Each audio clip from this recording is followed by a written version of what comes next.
transliterasi dan pencarian ortografi Arab pada Al-Quran menggunakan regex.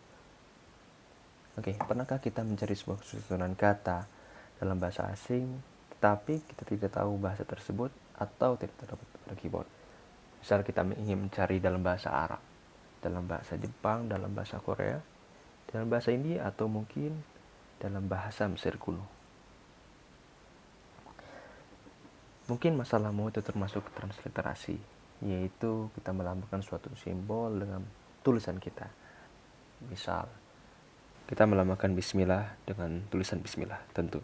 Dan kita juga melambangkan sigma dengan tulisan sigma. Lalu mungkin masalahmu itu termasuk pencocokan string, yaitu mencari sebuah pola tertentu pada sebuah teks.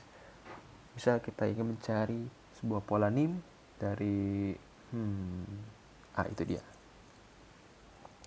Itu semua bisa kita atasi dengan sobat kita bernama regex. Oke, sekarang kita akan melakukan transliterasi dan pencarian string pada teks bahasa Arab dalam Al-Quran. Kita mulai. Kita punya sebuah tree. Kita sebut Orthographic Object Model. Dokumen adalah secara keseluruhan Al-Quran. Lalu di dalamnya terdapat 114 chapter atau surat. Dan di dalamnya terdapat beberapa ayat. Kita temukan terkandung di dalamnya beberapa kata. Lalu terkandung di dalam token, yaitu karakter atau huruf. Bersatu dengannya sebuah huruf vokal, atau kita sebut diakritik. Salah satu pendekatan yang bisa kita coba adalah transliterasi backwalter, yaitu kita mengubah teks bahasa Arab Unicode dengan sebuah kode ASCII, seperti contoh pada slide. Oke, kita ambil contoh. Kita ambil contoh bismillah, yaitu terkandung di dalamnya dua kata, bismi dan Allah, maka kita pisahkan. Lalu kata i dan a sebenarnya memiliki transliterasi backwalternya sendiri. Akan tetapi inilah peran regex dalam mengubah huruf vokal yang bersatu dengan huruf konsonan, kita ubah menjadi konsonan saja. Contohnya B, kita ubah jadi B saja. Lalu dari susunan backwalter tersebut bisa kita ubah menjadi susunan bahasa Arab kode Unicode. Kita ambil contoh bismillah tadi. Kita input bismillahnya, lalu kita ubah menjadi bentuk backwalter, yaitu kita ubah menjadi bahasa Arab. Lalu kita terdapat 3 ayat yang mengandung kata bismillah di dalamnya. Oke, kita coba contoh lain. Misal dari kata ubud, kita ubah menjadi bentuk backwalter, lalu kita dapati hamzah wasol yang ini.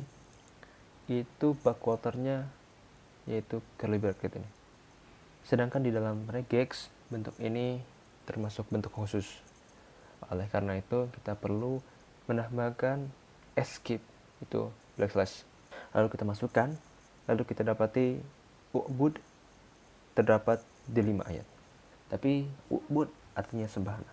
Tapi yang kita inginkan adalah menyembah, disembah, penyembah, atau dengan kata lain kita mencari abidun, ibad, ya'budu, dan lainnya. Maka kita bisa ubah bentuk tersebut menjadi bentuk ini, yaitu terdapat titik yang melambangkan suatu harokat, yaitu ini.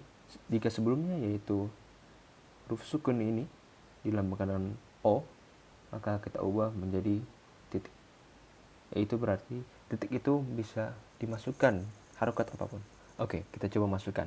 Kita masukkan tadi bentuk tadi, lalu kita dapati lebih banyak daripada yang sebelumnya, yaitu 37. Itu artinya bentuk ubud itu bisa kita olah harokat-harokatnya. Kita ambil contoh yang lainnya. Di dalam regex, tanda tanya ini berarti huruf sebelumnya itu opsional. Di input yang ketiga, backwalter tanpa harokat, kita akan mencoba di antara huruf konsonannya itu terdapat satu huruf konsonan. Karena di dalam bahasa Arab, bentuk ini bisa menjadi abidun atau ibadah, yaitu terdapat huruf konsonan di tengah-tengahnya. Lalu kita dapati terdapat 251 yang masuk ke dalam pola regex tersebut. Lalu yang keempat dan yang kelima itu sama seperti yang sebelumnya, akan tetapi dalam bahasa Arab. Kita dapati 5 untuk ubud, lalu sama 251 untuk huruf yang konsonan di tengah-tengahnya. Dengan kata lain, regex memiliki banyak aplikasi. Salah satunya adalah kita dapat mengubah bentuk-bentuk ke dalam bentuk yang lain, atau kita sebut transliterasi, atau kita juga bisa mencari mendapatkan informasi yang lebih dari sebuah pola di dalam string. Sekian dari saya. Terima kasih.